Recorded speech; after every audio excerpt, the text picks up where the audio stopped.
মিঠাবাড়ির পক্ষ থেকে শুভেচ্ছা।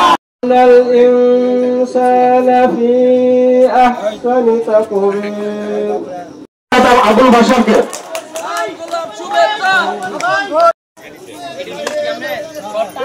আমাদের নেতা নির্দেশে আমরা উঠান বৈঠকের যে আয়োজন করেছি স্মরণ করছি। ওনাদের উপস্থিতি থেকে আমি আসলে অত্যন্ত উপস্থিত আছেন আমাদের প্রাণ প্রিয় নেতা, আন্দোলন সংগ্রামের 17 বছর যিনি আমাদের পাশে ছিলেন, যিনি ভোটাধিকার ফিরিয়ে আনার জন্য ঢাকার রাজপথে জীবনের ঝুঁকি নিয়ে নিজেকে বিলিয়ে দিয়েছেন, উন্নয়নের কর্ণধার হিসেবে পরিচিত তিনি কথা বলবেন তার উন্নয়ন নিয়ে, ভবিষ্যৎ পরিকল্পনা নিয়ে।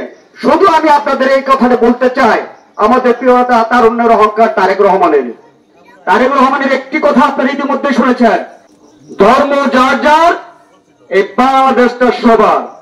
আজকে যদি তার পরিচয় দিতে হয় এটা অত্যন্ত দুঃখের, কারণ 25 বছর ধরে এইভাবে সে আপনাদের আমাদের মাঝে শ্রম দিয়ে যাচ্ছে। দীর্ঘ 25 বছর তাকে আমরা এমপি মন্ত্রী উপহার দিতে পারি নাই, তারপরেও সে আমাদের ধনবাড়ি মানুষের যে প্রাণের দাবি, উপজেলা 100 বছরের প্রাণের দাবি ছিল, না হলে আমাদের মধুপুর চাইতে হয়েছে। কেন আমরা যারা ধনবাড়ি মধুপুরে ছিলাম, যদি কেউ 3 নম্বর ওয়ার্ডে আমার সামনে আমার মা বোনেরা, প্রচুর মা বোনরা দেখতে পাচ্ছি সহায়তে। আমরা আমাদের 3 নম্বর ওয়ার্ডে আমার ধোপাখালী ইউনিয়নের প্রচুর মা বোনকে দেখতে পাচ্ছি। সবাইকে আসসালামু আলাইকুম মা বোনেরা, আসসালামু আলাইকুম। আমরা এতদিন তো লিফলেট দিয়েছি, পোস্টার দিয়েছি, জনসভা করেছি, এখন এগুলি আর করা যাবে না। এখন কি করব আমরা? এই যে আমার সামনে মা বোনরা বসে আছে, এই মা বোনদের কাছে যাব, আমার মুরব্বিয়ানরা বসে আছে, আমার মুরব্বিয়ানদের কাছে যাব, ধানের শীষের কথা বলবো, আমার নেতা তারেক রহমান সাহেবের কথা বলবো। এবং আগামীতে আমরা ক্ষমতায় গেলে যদি আপনারা আমার সামনে যারা আছেন তারা যদি আমাদের ধানের শীষে ভোট দিয়ে নির্বাচিত করেন, তাহলে আমরা এই জনগণের জন্য কি করব। আপনারা জানেন আমরা 31 দফা আমার নেতা তারেক রহমান সাহেব দিয়েছেন। এই 31 দফার মধ্যে কি আছে? 31 দফার মধ্যে কৃষক ভাইদের জন্য প্রণোদনা আছে, সারের প্রণোদনা আছে, শস্যের প্রণোদনা আছে, আপনার শাকসবজির প্রণোদনা আছে। দেখতে যে চান না, চান তো? আমার এই যে মুরব্বিয়ান আছেন, আমার তরুণ ভাইরা আছেন, আপনারা চান না? আপনারা সবাই চান তো? আমাদের তো একটা করে ধানের শীষে ভোট দিতে হবে। ধানের শীষে ভোট না দিলে আমরা যদি এমপি না হতে পারি, এই যে আজকে এই রাস্তায় আসলাম, কি কঠিন রাস্তা। এই রাস্তা কোনো রাস্তা হলো বলেন? এভাবে মানুষ আসা যাওয়া করতে পারে? আমি আজকে একদিন এসে আমার অবস্থা খারাপ। আপনারা প্রত্যেক দিন রাস্তায় যান। আপনারা যে একটু আগে আমাদের বললো না, মিন্টু বললো না, আমরা কিন্তু ইউনোর সাথে কথা বলেছি, আমরা ইউনো সাহেবকে বলেছি, উনি ইউনো সাহেব কতটুকু করবে, যতটুকুই করো, কিন্তু তারপরেও এই রাস্তাটা আরো সুন্দর করে পাকা করতে হবে। এই সুন্দরকে পাকা করার জন্য যদি যেদিন আপনার এমপি বানাবেন, প্রথম কাজ হবে আমার আপনাদের রাস্তা বানানো, পাকা করে সুন্দর রাস্তা বানানো। আমার এটা মনে থাকবে। এখানে আমার নেতা যারা আছেন, আপনাদের ইউনিয়নের নেতৃবৃন্দ যারা আছেন, আমাদের ওয়ার্ডের নেতৃবৃন্দ যারা আছেন, তাদেরকে বলবো একবার যদি আমার এই মা বোনরা, আমার মুরব্বীরা যদি এমপি বানাতে পারেন। 25 বছরে কিছু কাজ করেছি না ভাই? কিছুটা প্রমাণ আছে তো? এই যে আমার মা বললো আমি অনেক কাজ করেছি, অনেক কাজ করে দিয়েছি ভাই। আজকে মুসুদ্দিও করে দিয়েছে, যে মুসুদ্দিতে গেছে আমার নেতারা, মুসুদ্দিকে ভাগ করে 2টা ইউনিয়ন করে দিয়েছি। ইউনিয়নে এই স্বপন ফকিরের কাজ কোথাও না কোথাও ইউনিয়নে রয়ে গেছে। আজকে একটু আগে আমার নেতা বললো না যে ওই ধোপাখালী টেকনিক্যাল কলেজ করে দিয়েছি, তারপরে যে তোমাদের ওই কি সাবজেক্ট খুলে দিয়েছি, তোমাদের স্কুলের নরিল্লা কলেজের সাবজেক্ট করে দিয়েছে, বিভক্ত করে দিয়েছে, কিছু করে দিয়েছি, 5 পোর্টাল কলেজ, উড়িয়া বাইরে কলেজ, অনেক কিছু করে দিয়েছি। ধন্যবাদ আপনাকে, ধন্যবাদ আপনাদেরকে।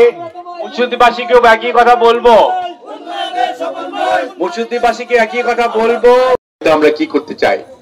আরেকটা কথা বলবো, যেটা খুব সিরিয়াস কথা, আমাদের নেতা কর্মীদেরকে আমি সাবধান করে দিচ্ছি। এই আমার মা বোন, আমার সামনে যে আমার গার্জিয়ানরা আছেন, আমার মুরব্বীরা আছেন, ওনারা তাদের শান্তিতে নিরাপদে থাকতে পারে। চাঁদাবাজি করা যাবে না, চাঁদাবাজি করা যাবে না, দখলবাজি করা যাবে না, সালিসি করা যাবে না। আমার নেতার নির্দেশ, এই তিনটে কাজ কিন্তু করা যাবে না। কারণ মানুষ যাতে অতিষ্ঠ না হয়ে যায়, এইসব কাজ ভালো না। আমাদের মানুষের অন্তরে যেতে হবে, মানুষের আস্থা অর্জন করতে হবে, ঘুমোতে পারে সে ব্যবস্থা আমাদের করতে হবে। জনসাধারণ যেন বুঝতে পারে যে বিএনপিতে আগামীতে ভোট দিয়ে যদি আমরা নির্বাচিত করি, আমরা নিরাপদ থাকবো। এটা বোঝাতে হবে না, সে আশ্বাস তো দিতে হবে, সে বিশ্বাস আমাদের অর্জন করতে হবে আপনাদের কাছ থেকে। সে দায়িত্ব আমার নেতা কর্মীদের, আমার অঙ্গ সংগঠন যারা আমরা আছি তাদের। নেতা কর্মীর দায়িত্ব দল নেবে না, উনি স্পষ্ট বলে দিয়েছেন। সুতরাং আমরা জনগণের আস্থা অর্জন করতে চাই, আমরা জনগণের বিশ্বাস অর্জন করতে চাই, জনগণের ভালোবাসা অর্জন করতে চাই, যার মধ্য দিয়ে জনগণ বুঝবে যে স্বপন ফকির সাহেব, দানিশ শীষ, তারেক রহমান সাহেব, ওনাদেরকে আগামীতে যদি ভোটে নির্বাচিত করতে পারি, আমরা নিরাপদ থাকবো, দেশ নিরাপদ থাকবো, তাই না? কি ঠিক বলেছি? আপনাদের এই গ্যারান্টি আমার দিতে হবে না? এই গ্যারান্টি দিতে হবে। জামাতরা যায় এখন, জামাতের কি ওনারা ওই সব টিম ধরে ধরে বোধহয় যায়, ওনারা নাকি আবার আপনাদেরকে বেহেশতের টিকিট দিবে, বেহেশতের টিকিট দেবে। বেহেশতের টিকিটের মধ্যে কেউ পাইছেন নাকি? কেউ বেহেশতের টিকিট পাইছেন? আমার মা বোনরা পাইছেন? তো বেহেশতের টিকিট যদি হয়, তো আল্লাহ তো কবে যে বেটা তুই বেহেশতের টিকিট নিয়ে আসো, তো নামাজ রোজা না পড়লে তোকে বেহেশতে দিব আমি? তাহলে আমার নামাজ রোজা পড়া দরকার, যে নামাজ পড়ে আসলাম, আজান শুনে দৌড়ে যায় মসজিদে। তো জামাত যদি আমার বেহেশতের টিকিট দেয়, তাহলে এই মসজিদও লাগবে না, আমাদের নামাজও পড়তে হবে না, রোজা রাখতে হবে না, নাকি জাকাতও দিতে হবে না, এই কোরবানি বন্ধ করে দেবে। তো যদি জামাত যদি বেহেশতের টিকিট যদি আমার বেঁচে যায়, তাহলে এত কষ্ট করার দরকারটা কি? আমরা যদি কিন্তু ভুল করে থাকি, আমাদের আপনারা সংশোধন করে দিবেন, সংশোধন করে দিবেন আপনাদের ছেলে হিসেবে। আমার নেতা কর্মী যে আছে পিছনে যারা বসে আছে, তাদেরকে বলবেন তোমরা এটা করো না, ওটা করো না, এটা করা উচিত নয়।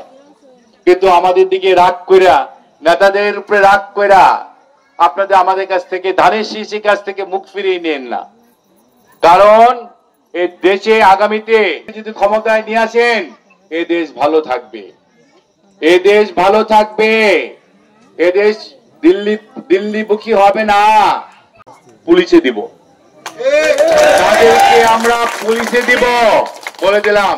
এইসব লোকের দলের মধ্যে কোনো স্থান নেই, কোনো স্থান নেই।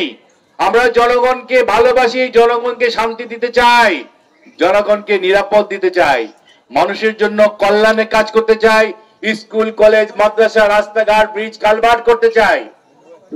আপনাদের চাকরি লাগবে না ছেলে মেয়ে, এখানে শিল্পায়ন করতে হবে না, শিল্পায়ন করতে আমার গ্যাস আনতে হবে, বিদ্যুৎ থাকে না, বিদ্যুৎ বেশি বেশি আনতে হবে, এখানে ইন্ডাস্ট্রি করতে হবে। আমি শেষবারের মতো শোভন ভাইয়ের ধানের শীষ মার্কায় ভোট চেয়ে আমি আজকের এই উঠান বৈঠক সমাপ্ত ঘোষণা করি।